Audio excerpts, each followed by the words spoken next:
Bonjour tout le monde, c'est Jérémy, j'espère que vous allez bien. Aujourd'hui une vidéo un peu spéciale et qui sort vraiment de ce que je vous propose d'habitude. C'est une vidéo que j'ai déjà réalisée il y a quelques temps qui va vous donner 5 raisons principales d'apprendre le chinois mandarin en 2023. C'est toujours d'actualité cette année et ça va vous aider donc à vous démarquer comme pro de FLE, à devenir spécialiste des apprenants sinophones par le biais de ces compétences que vous allez acquérir en mandarin. C'est la formation que je vous propose cette semaine qui s'appelle Défi Mandarin 90 jours, la méthode pour devenir professeur de FLE en ligne pour les apprenants sinophones. C'est disponible jusqu'à ce vendredi à 23h59. Tous les détails sont dans la description et je vous mets dans la fiche en haut à droite de l'écran la vidéo qui parle de ça. Vraiment, j'ai fait une vidéo de 25 minutes il y a quelques jours qui résume pourquoi cette formation va vous aider à percer comme prof de FLE en ligne. Tout de suite, je vous présente donc les 5 raisons d'apprendre le chinois mandarin en 2023. Cette vidéo s'adresse à toutes les personnes désireuses d'apprendre une nouvelle langue et qui se demandent si le chinois ça vaut vraiment le coup ou pas. Tu fais peut-être partie de ces personnes qui voudraient apprendre une nouvelle langue étrangère et qui hésitent entre plusieurs langues. Le chinois est dans cette liste mais t'arrives pas à te décider et tu hésites encore et toujours. Tu sais pas vraiment si le chinois c'est une bonne idée ou une mauvaise idée. Si c'est le cas, tu es au bon endroit. Dans cette vidéo, je vais te donner les bonnes raisons, 5 bonnes raisons pour apprendre le chinois. On va expliquer pourquoi cette langue est selon moi la plus intéressante à apprendre en priorité par rapport à d'autres langues. On va essayer de casser tous les clichés qui concernent l'apprentissage du chinois et la langue chinoise en général que les gens peuvent avoir. Je vais également te donner des raisons objectives mais aussi des raisons subjectives qui te donneront envie ou non d'apprendre la langue. Allez, c'est parti. Le chinois égale 1,2 milliard de locuteurs natifs. Alors, je pense que je t'apprends rien quand je te dis que le chinois, c'est à peu près 1,2 milliard de locuteurs natifs à travers le monde. C'est pas rien du tout, hein. Ça veut dire dans le monde, il y a à peu près une personne sur 6 qui a pour langue maternelle le chinois. Après, il y aura toujours des personnes qui vous diront ouais, le chinois, c'est pas super utile, vaut mieux apprendre déjà en priorité l'anglais et puis l'espagnol, qui sont beaucoup plus diffusés dans le monde que le chinois. Ils vous diront que le chinois, c'est juste parler en Chine après tout et ça sert à quoi. Alors déjà, c'est pas tout à fait vrai, hein. Le chinois, il n'est pas parlé seulement en Chine. Le chinois, il est aussi parlé à Taïwan et à Singapour. Et ouais, il faut pas oublier. Après, c'est sûr qu'en termes de diffusion de la langue, l'espagnol ou même l'anglais ont une diffusion mondiale, même le français, ont une diffusion mondiale bien plus importante que le chinois. Alors, je trouve ça un peu dommage quand même de se dire, je vais apprendre l'espagnol parce qu'il y a X territoires qui parlent espagnol ou l'anglais parce qu'il y a X territoires qui parlent anglais. C'est un petit peu insuffisant comme critère. Faut pas trop se faire influencer par la diffusion de la langue, ni se faire influencer par les autres qui pensent. Il faut faire avec les goûts qu'on a personnellement. Avant de prendre une décision pour apprendre une langue, il faut toujours que tu fasses une petite exploration de la langue. Pour le chinois, par exemple, au lieu de te faire influencer par ce que tu entends, essaye un petit peu d'explorer le chinois et de te dire est-ce que les caractères je les trouve jolis? Est-ce que la prononciation je la trouve sympa? Est-ce que la culture chinoise m'attire réellement? Ça, c'est des questions où tu pourras pas répondre en 1 heure ou 2. Prends bien le temps de voir si la culture chinoise et la langue chinoise t'intéressent réellement. Il y a beaucoup trop de clichés qui concernent la langue chinoise et sa culture, et donc faut pas écouter les gens, faut vraiment que tu fasses tes propres recherches et que tu vois si ça te plaît ou pas. Si ça te plaît, tant mieux, tu peux envisager d'apprendre la langue chinoise dans le futur, et après plusieurs heures d'exploration, si t'es toujours pas attiré, te force pas. Mais voilà, faut pas se faire influencer par les gens. Attention aux clichés et à ce que disent les autres. Après, de là à dire que le chinois est parlé qu'en Asie, je trouve ça quand même un petit peu réducteur. Vous aurez multiples occasions de voir des sinophones à travers le monde, dans n'importe quel continent, dans n'importe quelle ville et dans n'importe quel pays. Que ce soit en termes de business, de diplomatie, de culture, de curiosité linguistique, et j'en passe, le chinois est réellement une langue de premier plan. Le chinois, une langue pas aussi difficile que l'on croit. Alors, t'as peut-être entendu ces clichés disant que le chinois c'est énormément de caractères, plusieurs dizaines de milliers, et que c'est absolument impossible de les apprendre. Que c'est vraiment hyper abstrait, qu'il faut faire du bourrage de crâne pour les apprendre et il n'y a que ça qui marche. Et si t'es un Européen et que t'es pas un chinois natif, c'est quasiment impossible à apprendre. Faut vraiment pas que t'écoutes ce genre de conneries et de clichés qui sont totalement faux. Moi-même quand j'étais gosse, on n'arrêtait pas de me dire, tu verras, la langue chinoise c'est vraiment la plus dure à apprendre et de très loin, et qu'il faut au moins 10 ans d'apprentissage pour obtenir un maximum de caractères et pour vraiment être bilingue dans la langue. Et le pire, c'est que comme pas mal de gens, je croyais à ces conneries. Alors déjà, quand on te dit qu'une langue est difficile ou pas, c'est totalement un critère subjectif. Ouais, bien sûr, ça dépend de ta langue maternelle. Pour un japonais, ça sera bien plus facile d'apprendre le chinois que l'espagnol, tandis que pour un français, apprendre l'espagnol, c'est 1000 fois plus facile qu'apprendre le chinois. Un japonais, il a le système de kanji qui ressemble beaucoup au système de Hanzi, de caractères chinois. D'ailleurs, le chinois, c'est un peu l'ancêtre en termes de langue par rapport au japonais. Par contre, ce sera beaucoup plus difficile pour un japonais d'apprendre l'espagnol parce que les mots de sa langue maternelle ne ressemblent pas du tout à l'espagnol. Alors pour un français, tous les mots d'origine latine ressembleront énormément à l'espagnol. Pour l'italien, c'est la même chose. Alors revenons à ce cliché de dire qu'il faut au moins 10 ans pour vraiment être très bon en chinois. Ces dernières années, je me suis vraiment rendu compte que c'était du bullshit totale. Mon ami Alex de Chinois Tips, lui, il a mis à peu près 20 mois pour avoir un niveau courant en langue chinoise. Il a atteint le niveau HSK6, dont le niveau le plus élevé qu'on puisse faire en chinois. Voilà quoi, il a seulement mis 20 mois, il n'a pas mis 10 ans. Et c'est pas du tout le seul, j'ai aussi d'autres amis qui ont atteint un excellent niveau de chinois. Ils n'ont pas du tout mis 10 ans, ils ont mis beaucoup moins de temps que ça. En plus, il y a plein d'aspects de la langue chinoise qui sont beaucoup plus faciles que dans d'autres langues. Pas de conjugaison et une grammaire beaucoup plus simple. On n'a pas besoin de savoir ce qui est masculin, ce qui est féminin, ce qui est neutre. Terminez de se casser la tête avec des trucs comme ça. La langue chinoise, c'est logique, c'est un puzzle, il y a un ordre des mots à respecter, et une fois que tu sais ça, c'est cadeau. Et en plus, ça prend les caractères, non seulement c'est fun, mais en plus c'est très logique. Faut juste que tu apprennes la logique des caractères. Les caractères en chinois se forment à partir des radicaux. D'ailleurs, c'est cadeau, je te donne la liste des 100 radicaux les plus communs en chinois, et tu verras, c'est le lien dans la description. Et une fois que tu connaîtras ces 100 radicaux, mais putain, ça sera tellement plus facile pour toi de maîtriser et de mémoriser les caractères. Et plus tu connaîtras de caractères, plus tu pourras former de nouveaux caractères à partir de ceux que tu connais déjà. Et ça, c'est vraiment formidable. Donc tu vois, le but, c'est pas d'apprendre des milliers de caractères et à te bourrer de crâne toute la journée comme un con, parce qu'au final, ça ne marchera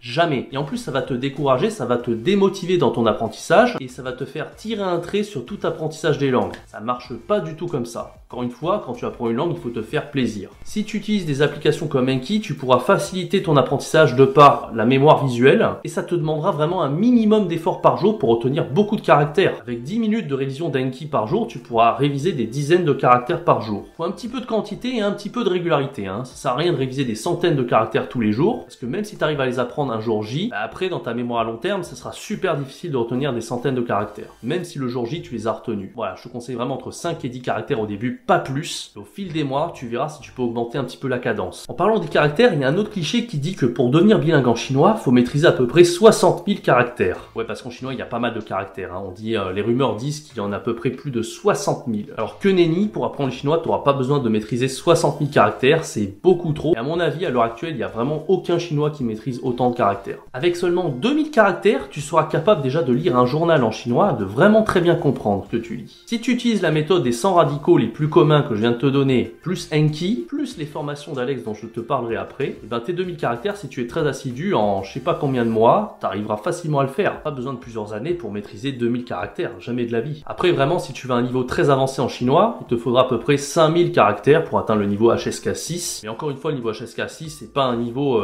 c'est pas un niveau qui est vraiment hyper utile. C'est vraiment pour l'ego, pour montrer vraiment que tu as un niveau de ouf dans la langue chinoise. Si déjà tu arrives à atteindre le niveau HSK5, c'est déjà vraiment très bien. Bon, voilà, tu vois, les caractères, c'est pas aussi diabolique que ce qu'on pense. Pour la prononciation des tons, c'est exactement la même chose, c'est pas aussi difficile. Même si tu maîtrises aucun ton et que tu parles comme une vache espagnole, et ben grâce au contexte, on arrivera quand même à comprendre ce que tu dis. Et ça, c'est plutôt cool. 3. Le chinois, une langue plus challengeante. Alors ça, c'est mon avis vraiment personnel, donc c'est totalement subjectif. Et je trouve ça vraiment plus intéressant d'apprendre des langues un peu challengeantes et difficiles au départ quand on commence à apprendre des langues. Parce que si tu apprends l'espagnol et l'italien, attention, je dis pas qu'apprendre l'espagnol et l'italien, c'est super facile. Mais c'est plus facile que le chinois. Parce qu'il y a tellement de mots qui ressemblent à ta langue maternelle, grâce aux mots transparents, qui sont proches des racines latines. En chinois, c'est pas du tout le cas. Le chinois est très éloigné du français, il n'y a aucune racine en commun. Donc moi, je pense que c'est vraiment intéressant de se donner du challenge, de pas choisir la facilité. Il y a beaucoup de gens qui se disent je vais apprendre l'espagnol parce que c'est beaucoup plus facile qu'apprendre le chinois. Bon, c'est un point de vue qui est respectable, je dis pas. Mais c'est un peu dommage parce que de commencer par des langues faciles,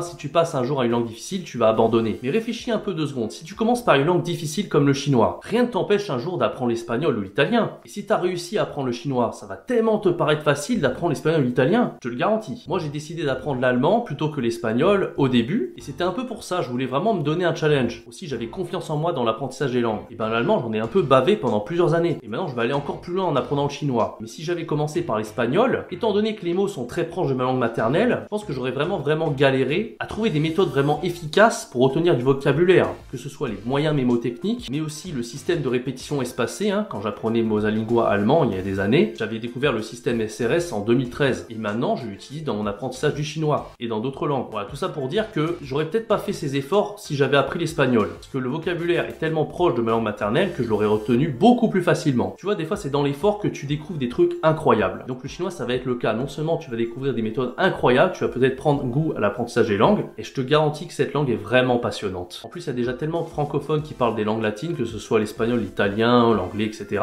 que sur le marché du travail, qu'est-ce que tu veux? Tu veux être en concurrence avec des gens qui parlent tous la même langue, ou tu veux une petite originalité? Crois-moi, des gens qui parlent chinois sur le marché du travail, pour un employeur, c'est super intéressant si tu sais parler chinois. Tu vas tellement te démarquer par rapport aux ceux qui parlent que espagnol. Je sais, je prends beaucoup l'espagnol comme exemple, mais voilà, c'est pour que tu comprennes. Si tu maîtrises le chinois, ça sera tellement plus facile d'apprendre une autre langue asiatique, telle que le coréen ou le japonais. Oui, c'est le même principe que si tu maîtrises l'italien, tu peux apprendre l'espagnol et inversement. Les langues latines sont proches, et ben les langues asiatiques sont aussi proches. 4. Apprendre le chinois te rendra plus intelligent. Quand j'ai commencé à apprendre le chinois entre 2013 et 2015, vraiment beaucoup d'aspects de la langue qui m'ont fasciné. Déjà, j'ai beaucoup aimé le principe des tons, parce que c'est vraiment original dans une langue. Dès le départ, tu dois être un petit peu charismatique, être un peu dans la peau d'un acteur, presque c'est comme si tu faisais du théâtre, pour être capable de maîtriser les tons et de les utiliser à bon escient. L'apprentissage du chinois te permettra de développer tes capacités cognitives, mais aussi ta mémoire visuelle et ta mémoire auditive. Et ça te servira pas seulement dans l'apprentissage de nouvelles langues, mais ça te servira dans la vie de tous les jours, parce que la mémoire, c'est un muscle, et c'est super utile dans tout ce que tu vas entreprendre dans ta vie. C'est pour ça qu'il y a de plus en plus de personnes âgées qui décident d'apprendre le chinois, justement pour faire travailler leur tête. Mais si t'es jeune, c'est encore mieux, bien sûr. 5.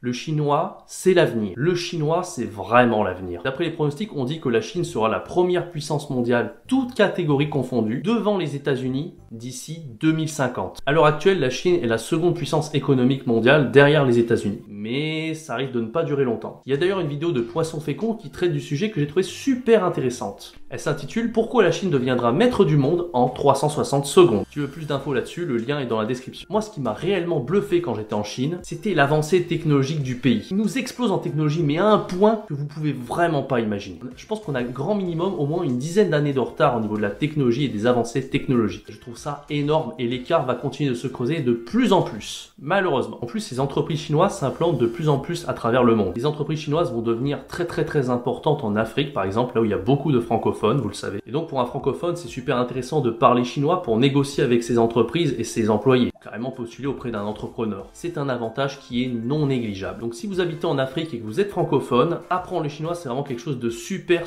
stratégique pour le futur. Donc s'il y a des Africains francophones qui regardent cette vidéo, je vous incite réellement à apprendre le chinois. C'est vraiment très intelligent de votre part. Voilà, maintenant si tu continues à regarder ces vidéos, c'est probablement que tu as une motivation d'acier pour apprendre le chinois et tu ne risques pas d'abandonner. J'aimerais donc te présenter la formation Chinois Tips du programme débutant. Cette formation contient 3 modules, prononciation, caractère et conversation, qui te permettront d'avoir de très solides bases en langue chinoise. En bref, si tu es débutant et que tu ne sais pas trop par où commencer, tu vas gagner énormément de temps. Ou alors, si tu as déjà commencé et que tu galères avec les tons et que tu galères pour arriver à t'exprimer un petit peu en chinois, ou même avec les caractères, cette formation va vraiment être extrêmement utile. Tu pourras converser en chinois avec des chinois natifs dans n'importe quel domaine de survie, mais aussi maîtriser la prononciation des tons chinois sur le bout des doigts, mais en plus être capable d'écrire et de lire les caractères de manière très efficace. Je te conseille vraiment de commencer par la formation sur la conversation. Je partais vraiment d'un niveau débutant total, j'étais vraiment même pas capable de commander un plat dans un restaurant, et en suivant cette formation, j'ai été capable de converser avec un chauffeur de taxi pendant plus d'1 heure en chinois. Autrement dit, je suis vraiment passé d'un niveau d'un gars qui arrivait vraiment pas à se débrouiller, qui avait rien à dire, qui était complètement perdu, à un gars plutôt à l'aise. Donc je suis passé du niveau débutant à élémentaire. Dans la foulée, pour perfectionner ton oral, il faut absolument que tu couples cette formation avec la formation sur la prononciation. Tu pourras te faire beaucoup plus comprendre par les Chinois parce que tu arriveras beaucoup plus à maîtriser les tons et ton discours sera bien plus fluide. Cette méthode m'a littéralement bluffé. C'est vraiment une méthode unique et tu ne verras cette méthode nulle part dans aucun manuel ni aucune vidéo sur YouTube. C'est de loin pour moi la meilleure méthode jamais créée ni commercialisée pour maîtriser les tons en chinois. Te voilà maintenant avec des très solides bases en chinois, mais ce n'est pas fini. Il faut maintenant que tu apprennes à lire les caractères. Alors, cette formation va t'accompagner pour à la fois écrire et comprendre la logique des caractères. Elle est vraiment super bien expliquée et elle utilisera la logique des 100 radicaux les plus communs dont je t'ai parlé dans cette vidéo. Voilà, donc encore une fois, c'est super bien expliqué, c'est vraiment une formation en or. Alors pour profiter de cette formation et exploser littéralement tout le monde qui galère dans l'apprentissage chinois et qui est bloqué au niveau débutant, t'as juste à cliquer sur le premier lien qui est dans la description. Vraiment y aller les yeux fermés, tu ne seras absolument pas déçu. Merci encore d'avoir suivi cette vidéo, j'espère qu'elle vous a plu. Si c'est le cas, n'hésitez pas à la liker, à la partager et à me laisser un commentaire. Dites-moi dans les commentaires si vous voulez que je fasse d'autres types de vidéos de ce genre ou si vous avez d'autres suggestions de vidéos que vous aimeriez voir sur la chaîne, n'hésitez pas.